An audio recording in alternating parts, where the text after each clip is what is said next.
Thank you so much for coming today, guys. Really glad to be here. I've been in Oxford before for a great event, a great barbecue there. I guess it was a year and a half ago, right? August 2023. August 2023. Carl, of course, did a great job in the last election, and he got one of the highest percentages that our party got in the entire province in this riding. So hopefully we can repeat that. Grace doesn't have as much time as Carl, unfortunately, with the way that this election was called, but hopefully we'll see some momentum build. And you know, when God opens a door, all you got to do is walk through it. You don't have to worry about what's on the other side. So we're here, ready to be used, and we'll see what comes of it. The Ontario Party is the backbone of the Ontario Party is fighting for faith, family, and freedom. And those are the tenets that have served Ontario well over the years. When I've been participating in some of the local debates in my area, I talk a little bit about the standard of living that used to be possible in this country. Both of my grandparents were very solidly, on both sides, were very solidly middle class. My one grandparent on my dad's side was a United Church minister, the only income earner in his house. His wife stayed at home with 4 boys. They had a car, they had a house, a cottage, 2 cars, a boat. Their kids did sports, music lessons, skiing in the winter. They had enough money to retire. They didn't have to live in destitution. They had enough money to give a small inheritance to their kids and their grandkids. On the other side, my other grandparents were high school educated. My grandmother was a German immigrant from Europe, only grade 8 education. And they had a photography studio, first in Elmer, Ontario, then in Simcoe, Ontario. And they lived a similar life. They were able to pay off their $9,000 mortgage for their first house in 3 years. And I've done the math on like what that would mean with the average house prices today. And so if you were spending the bulk of your money on your mortgage and you bought an average house today at the average price, you'd have to be making about $1 million a year to be able to do what they did. And there's not a lot of people making $1 million a year, but anybody doing almost anything at that time could get ahead. And you know, today we're seeing the destruction of our standard of living. At the time, of course, there were some things that were different. Government expenditure as a percentage of GDP was about 1/3 of what it is today. So it was like, let's say 17% of GDP. Now it's well over 40, maybe even approaching 50% of GDP. We don't even have the latest numbers yet. There was also a common value system in society. There was a phrase when my dad was growing up, and it was along the lines of, as in the church, so in the school, or sorry, as in the church, so in the home and the school. And the idea was like, regardless of where you were, there was a similar kind of value system that was being shared.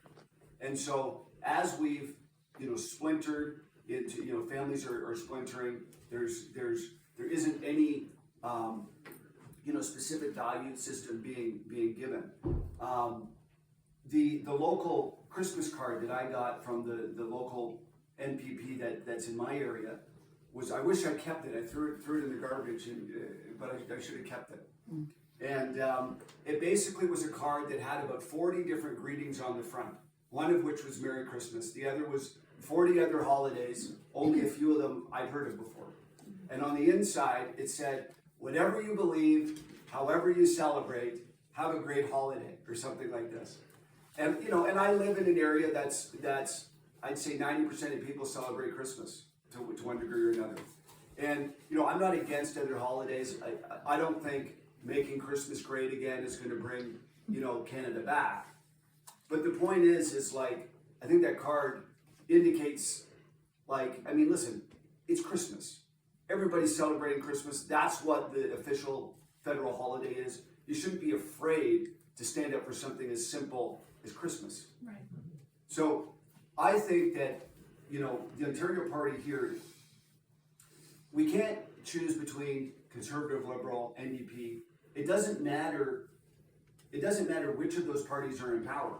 a lot of people feel that, a lot of people have the impression that Kathleen Wynne spent a lot of money.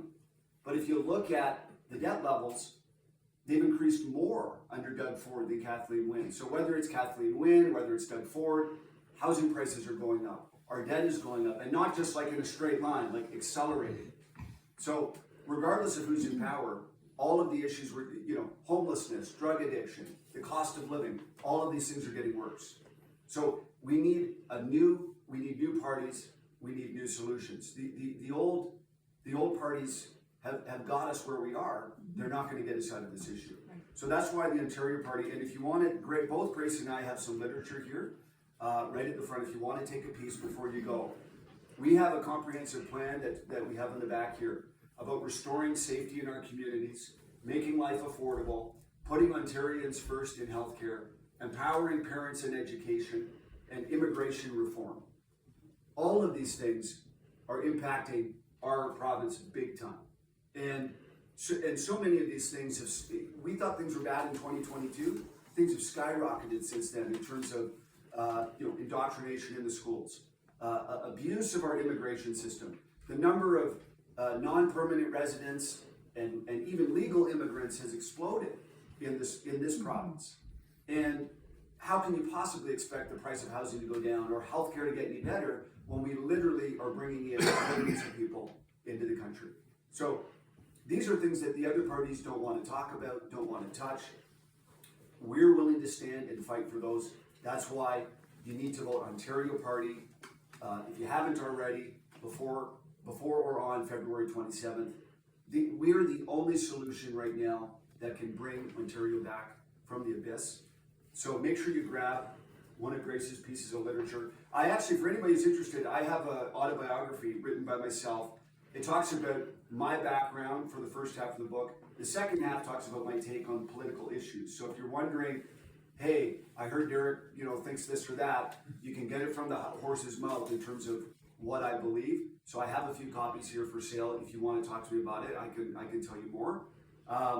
Unfortunately, we actually have to leave to go to an event in Chatham and then Windsor. So we'll be here for a few more minutes, but we don't have a lot of time. So if you want to talk to me, maybe speak to me first. Grace will be here for a few more hours. Is that right? How long? Till 2. Yep. So Grace is here for a while, but Dan and I have to leave shortly. So thank you so much for being here today, and hopefully we can get some momentum in these last few days to get Grace to win. Well, Derek, can you just please comment on one or two of the key differences between the Ontario Party and the New Blue Party? Sure. So I think the best way to approach this is to talk about the style of leadership and the style of campaigning. So the Ontario Party has never attacked or slandered anybody. We have never spoken ill of any other freedom fighter or any other Christian group. The New Blue has led repeatedly with abuse, attacks, and slander on multiple people. Myself, Randy Hillier, Tom Marazzo, Tanya Granick-Allen, who was a hero for standing up for parental rights. And her organization, Parents as First Educators, has come under the sights of the New Blue. That's 5 people. Tom Marazzo, Rick Nichols, Michael Thiessen, Pastor Michael Thiessen, Michael Clark, another Christian organizer. So that's how they lead, and it's a free country. They're welcome to lead that way, but it should be pretty obvious to Christians that that's not the way that we can operate. So we've reached out to that party multiple times. If you go onto our website, you can see a link that says Unity. You can see the letters that we sent to them. You can see their response, which is basically, we don't want anything to do with you, is basically the gist of that. So, again, it's a free country. I think more choice at the ballot box is better than less choice. That's part of how this country works. But for people who want to support a party that is operating on the principles of truth and is operating on the principles of, our target is Ford. Our target is not sowing dissension or lies or anything like that within the freedom community. So that's what our thing is.